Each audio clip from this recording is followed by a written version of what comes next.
sana uzuri wake, mfano hakuna. Akasema kwamba napenda sana, alafu akaniachia namba kiganjani mwangu, halafu akapotea. Hakusema kwamba anaitwa nani, hakusema kwamba anatokea wapi. Alichosema yeye, siku moja tutaonana. Nikastuka, mara simu yangu ikaita, nikapokea nikasikia kiss, halafu kasema zaidi sikiliza, ujue nakupenda sana, ujue siwezi kutendea, ila naomba utambue mimi ni jini. Hapo akakata simu, anasema ananipenda, anasema nachonitenda, anasema ananipenda, jini ananipenda sana mimi, anasema ananipenda, anasema nawe sitenda, anasema ananipenda, jini ananipenda sana.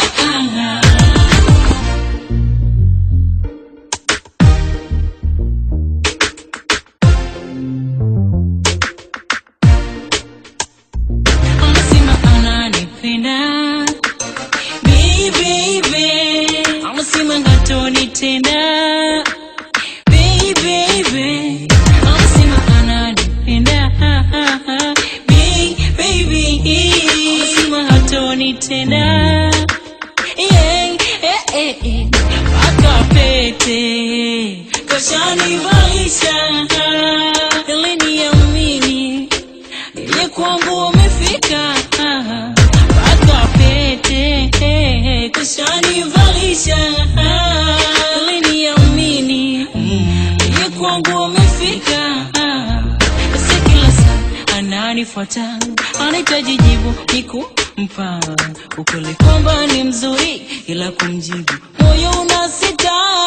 Anasema ananipenda, anasema nachonitenda, anasema ananipenda, jini ananipenda sana mimi, anasema ananipenda, anasema nawe sitenda, anasema ananipenda, jini ananipenda sana.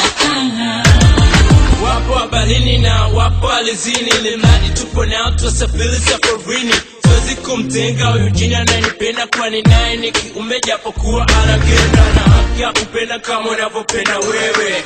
Wanasema jatulia, no staki nipepewa, kama pete nishavishwa, na subiri nyungu zake tiliwali tukufushwa.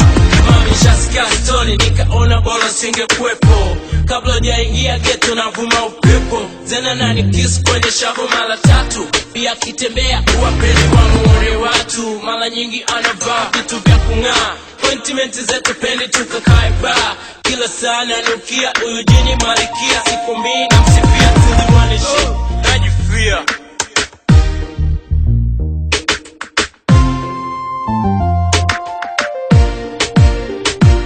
Anasema ananipenda, anasema nachonitenda, anasema ananipenda, jini ananipenda sana mimi, anasema ananipenda, anasema nawe sitenda, anasema ananipenda, jini ananipenda sana.